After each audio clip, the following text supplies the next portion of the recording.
আমারে অনেকে কইতেছে যে আপনি প্রফেসর ইউনূসের সরকারের উপরে এত চেতলেন কে? যখন কেউ গণমানুষকে অবজ্ঞা করে, তার ছোট ছোট আকাঙ্ক্ষাকে উপেক্ষা করে, আমার মাথায় আগুন ধরে যায়। আমরা তো এটা আশা করি নাই যে প্রফেসর ইউনূসের সরকার দেশকে সোনায় মুড়ায় দেবে, সে কথা বলিও নাই, তারা সেটা পারবেও না। আমরা চাইছিলাম যে ইন্ডিয়ার প্রত্যক্ষ সমর্থনে আমরা ফ্যাসিবাদে পিষ্ট হয়েছি, সেই ইন্ডিয়া ঘৃণিত পতিত ফ্যাসিস্ট আর তার দলবলকে আশ্রয় দিছে, সেই রাষ্ট্রকে, ভারত রাষ্ট্রকে বুঝায় দেওয়া কামটা তোমরা ভালো করো নাই। এটা জাতীয় মর্যাদার প্রশ্ন। প্রত্যেক দিন পুশিং করতেছে ইন্ডিয়া। দেখেন এডিটর সাহেব, আপনি পুশিং লিগে সার্চ দেন, দেখেন কয়দিন পর পর কি পরিমাণে পুশিং হইতেছে বাংলাদেশে। আর মোদির ফুয়া, বিএনপির রিকমেন্ডেশনে হওয়া আমাদের পররাষ্ট্র উপদেষ্টা শ্রী শ্রী তৌহিদানন্দ প্রভুপাদ পাকিস্তান হইলে পৌরুষ জায়গা ওঠে, আর ইন্ডিয়ার পুশিনে নেতায় যায়। আমাদের স্বরাষ্ট্র উপদেষ্টা কয় এটা ইন্ডিয়ার উস্কানি না, মানে ওই বাংলাদেশের উপদেষ্টা না ইন্ডিয়ার উপদেষ্টা, এটাই প্রশ্ন। হাসিনার আমলে কেন পুশিন হয় না? আর কেন হাসিনা ক্ষমতা থেকে চলে গেলে পুশিন শুরু করে ইন্ডিয়া? ইন্ডিয়া দেখেন বাংলাদেশ থেকে পণ্য আমদানিতে নিষেধাজ্ঞা দিছে। ওই মাসে, যে মাসে নিষেধাজ্ঞা দিছে, ওই মাসে প্রায় 18% আমদানি বাড়াইছে বাংলাদেশ। দেখেন, এমনকি এই বছর মে মাসে আইসাও বিবিসি রিপোর্ট করতেছে ইন্ডিয়া থেকে পণ্য আমদানি কমে নাই, বাড়ছে। শুধু তাই না, ইন্ডিয়া থেকে চাল আমদানি করবে সরকার, চুক্তি ফুক্তিও করে ফেলিছে। আর ইন্ডিয়া একের পর এক বাংলাদেশের পণ্য আমদানিতে নিষেধাজ্ঞা দিয়ে যাচ্ছে।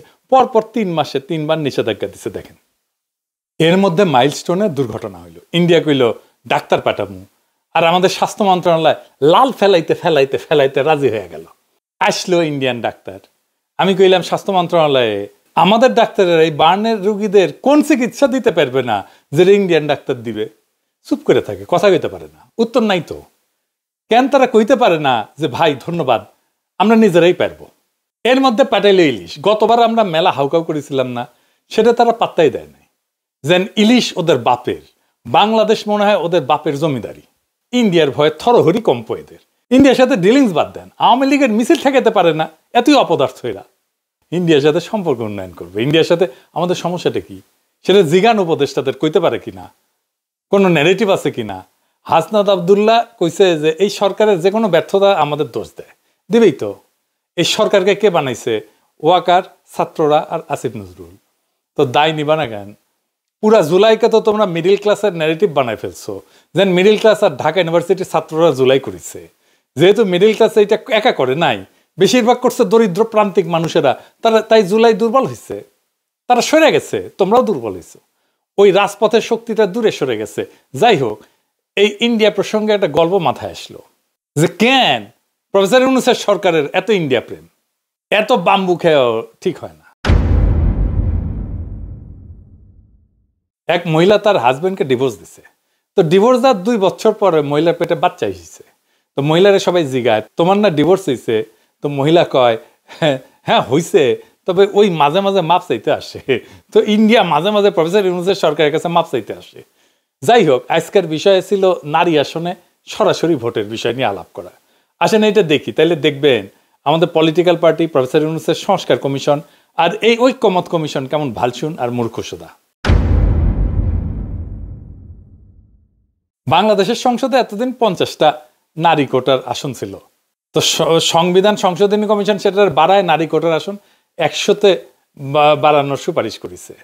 এর উপরে এনসিপি আবার দাবি করেছে 100টা নারী কোটা আসনের নির্বাচন সরাসরি ভোটে হওয়া উচিত, মানে মরার উপরে খাড়ার ঘা। আসেন আসলে নারী কোটার আসনের সরাসরি ভোট এটা একটু বুঝে দেখি।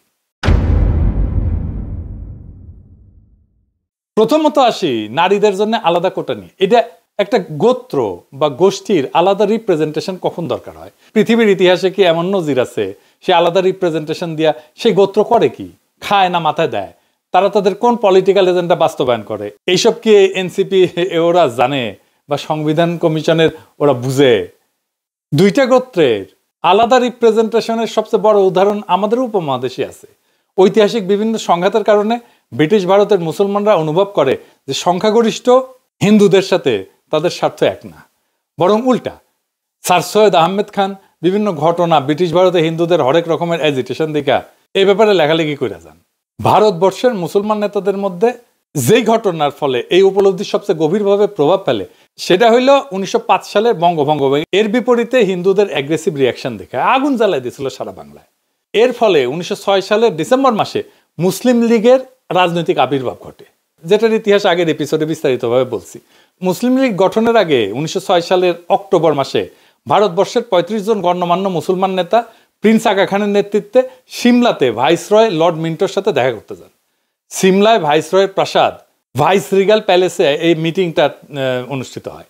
সেই মিটিংয়ে মুসলমান নেতারা সর্বপ্রথম ভাইসরয়ের কাছে মুসলমানদের জন্য আলাদা রিপ্রেজেন্টেশনের দাবি উত্থাপন করে। ভাইসরয়ের কাছে মুসলমান নেতারা একটা অ্যাড্রেস ড্রাফট করে উপস্থাপন করে। সেটা ড্রাফট করছিল বিহারের সৈয়দ হোসেন বিলগ্রামী আর উত্তরপ্রদেশের সৈয়দ মীর মেহেদি আলী, যিনি নবাব মোহসিনুল মুলক নামে পরিচিত ছিলেন আর স্যার সৈয়দ আহমেদ খানের ঘনিষ্ঠ বন্ধু এবং উত্তরসূরি ছিলেন। সেই দাবিতে কি বলা ছিল, তার একটা অংশ হচ্ছে, এটা ইংরেজি যেহেতু কইছে তাহলে ঠিকই কইছে, তবে বাংলা এটা হইতেছে মুসলমানরা একটা স্বতন্ত্র সম্প্রদায় যাদের কিছু অতিরিক্ত স্বার্থ আছে যা অন্যান্য সম্প্রদায়ের সাথে মিলে না, বরং এইসব স্বার্থ যথাযথভাবে প্রতিনিধিত্ব পায়নি। এর ফলে সিমলা ডেপুটেশনে মুসলমান নেতারা ভাইসরয়কে জানায় যে সামনে ব্রিটিশ ভারতের যেই নতুন সাংবিধানিক রিফর্ম বা সংস্কার আইন আসতেছে সেইখানে যেন মুসলমানদের জন্য সেপারেট ইলেক্টোরেট বা আলাদা ইলেক্টোরেট থাকে। অর্থাৎ মুসলমানরা ভোট দেবে মুসলমান আসনে, হিন্দুরা ভোট দেবে হিন্দু আসনে। এটার একটা নাম ছিল রোয়েদাদ।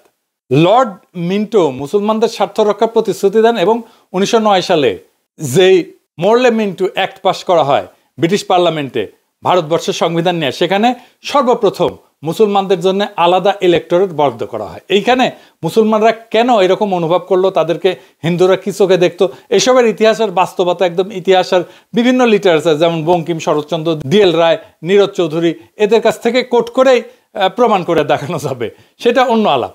এর ধারাবাহিকতা এবং আরো অসংখ্য ঘটনার ফলশ্রুতিতে 1947 সালে পাকিস্তান রাষ্ট্রের আবির্ভাব ঘটে। এছাড়া আর একটা উদাহরণ আছে বেলজিয়ামে। বেলজিয়ামের দুইটা গোত্র আছে, ওয়ালুন যারা ফরাসি ভাষায় কথা বলে, আর একটা হচ্ছে ফ্লেমিশ বা যারা ডাচ বা ওলদান ভাষায় কথা বলে। ফেডারেল পার্লামেন্টে এই দুই গোত্রের রিপ্রেজেন্টেশন সেপারেট, তাদের আলাদা আলাদা সিট মানে সেপারেট ইলেক্টোরেট। এছাড়া এদের নিজস্ব আলাদা পার্লামেন্টও আছে, মানে খালি ওয়ালুনদের জন্য পার্লামেন্ট আর খালি ফ্লেমিশদের জন্য পার্লামেন্ট।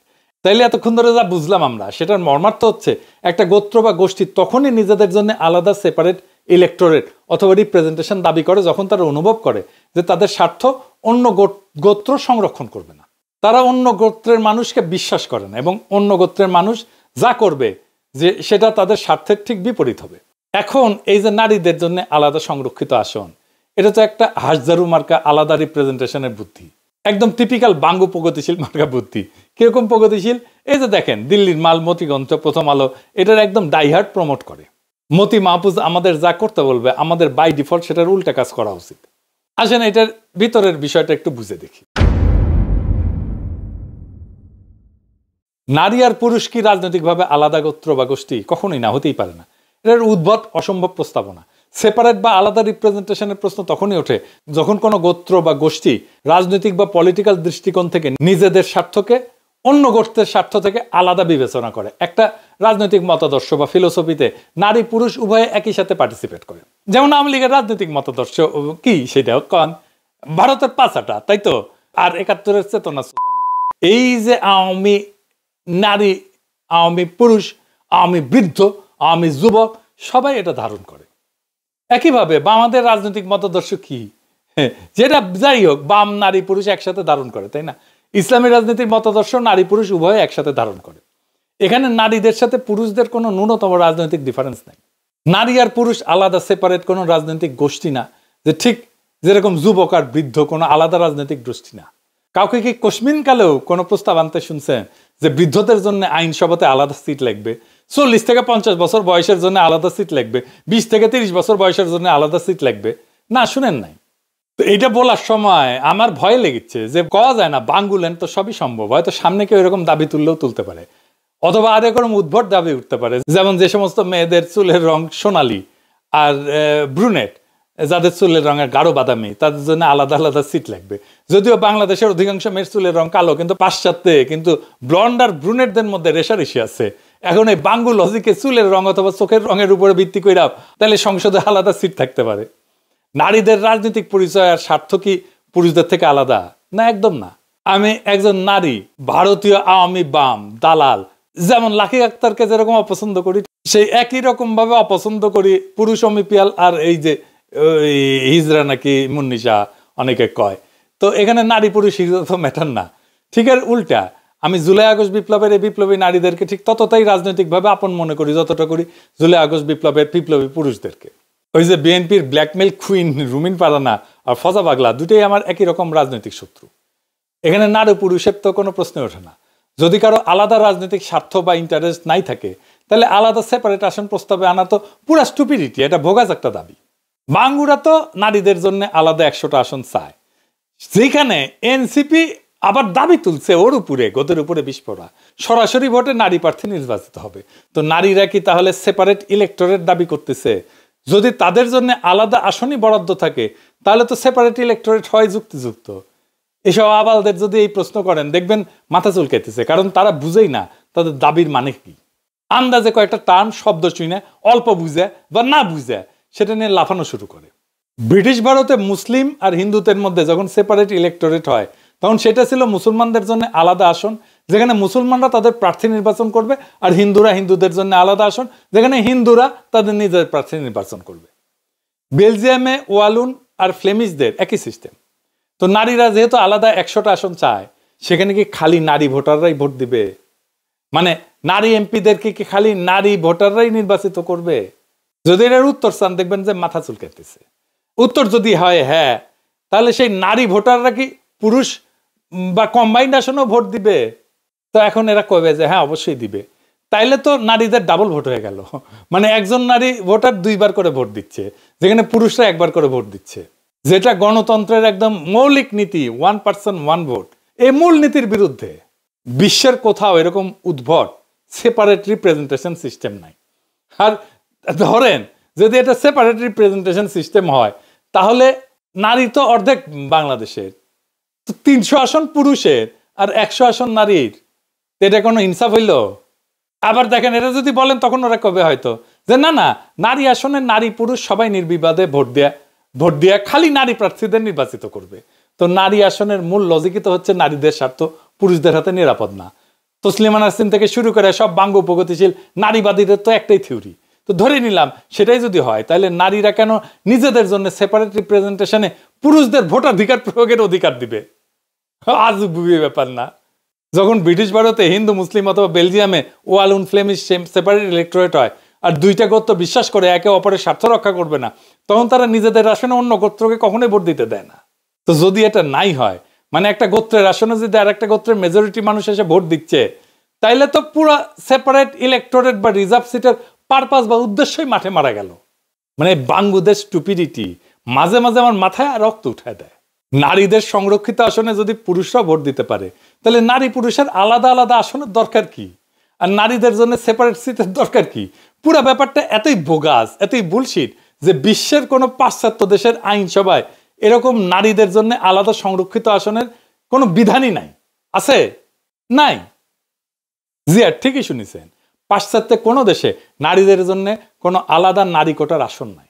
পাশ্চাত্যরা তো নিজেদের নারী স্বাধীনতার নারী ক্ষমতায়নের সূতিকাগার বলে মনে করে, বাঙ্গ প্রগতিশীলরা তাই বলে। সেই পাশ্চাত্য জগতে 20 শতাব্দীতে নারীরা প্রথম ভোটাধিকার পায়। সেটা পাওয়ার পর থেকে আজ পর্যন্ত একটা পশ্চিমা দেশ, জাপান, কোরিয়া, কোথাও এই নারীদের জন্য আইনসভায় কোটা নাই। তাদের ইতিহাসে কখনোই ছিল না। আমেরিকা বলেন, কানাডা বলেন, ইংল্যান্ড বলেন, অস্ট্রেলিয়া বলেন, ইউরোপ বলেন, কোথাও এই বোগাস সিস্টেম নাই। তো বাঙ্গ প্রগতিশীলরা তো ক্যাথলিকের চেয়ে তো মোর পোপ হইল। মানে কেউ যদি নিজেকে পোপের চেয়ে বড় ক্যাথলিক মনে করে, এইসব আতেলদেরকে বলা হয় মোর ক্যাথলিক দেন পোপ। তো বিশ্বের নারীদের জন্য কোটা আসন কোন কোন দেশে আছে জানেন? শুনবেন? আসেন এটা শুনি। নামগুলা কিন্তু মজার: Rwanda, Uganda, Bangladesh, Nepal, Pakistan, Jordan. বাঙ্গুল্যান্ডকে তো অনেকে উগান্ডার সাথে তুলনা করে, সেটা যে একেবারে ভুল তা কিন্তু না। মানে সব তৃতীয় বিশ্বের দেশ যেখানে বোকাচোদা মতিকণ্ঠ মার্কা প্রগতিশীল আলগা নারীবাদীরা আছে, সুলতানা কামাল চক্রবর্তী, রাশেদা চৌধুরী, খুশি কবির, তসলিমা নাসরিন, এই সমস্ত কপালে বড় বড় টিপ পড়া নিরেট বুদ্ধির মালগুলা গোজামিল বয়ান গিলাইছে জাতিকে, সেই জায়গাতে আছে এগুলা। সামনে যে নতুন বাংলাদেশের স্বপ্ন আপনারা দেখি, সেখানে সংসদে আইনসভায় এসব বোগাস নারী কোটার কোনো আসন থাকবে না। পুরা নারী কোটার আসনকে এরা অ্যাবলিশ করে দেওয়া হবে, জয় বাংলা করে দেওয়া হবে। আইনসভা বিষয়ে আমাদের পজিশন খুব সিম্পল, কোনো পিয়ার না, কোনো উচ্চ কক্ষ না, কোনো নারী কোটা না, তিনটা। তো ফাইনালি যেটা আবার আগের কথায় ফিরে আসি, ওই যে কইছিলাম যে আমাদের জাতীয় মর্যাদা ওইটা বিক্রি হবে না, এটা আমাদের শহীদের রক্তে কেনা। আজকের শপথ হোক, আমরা চাই মর্যাদার দেশ, শির দ্বারা উঁচু করার মেধাবী নেতৃত্ব, আর এমন একটা রাষ্ট্র যেখানে প্রত্যেকটা সিদ্ধান্তের কেন্দ্রে থাকবে জনগণ, আর শুধু জনগণ। এই পথেই বাংলাদেশ হবে সত্যিকার অর্থে স্বাধীন, মর্যাদাবান এবং গণতান্ত্রিক। ইনকিলাব জিন্দাবাদ।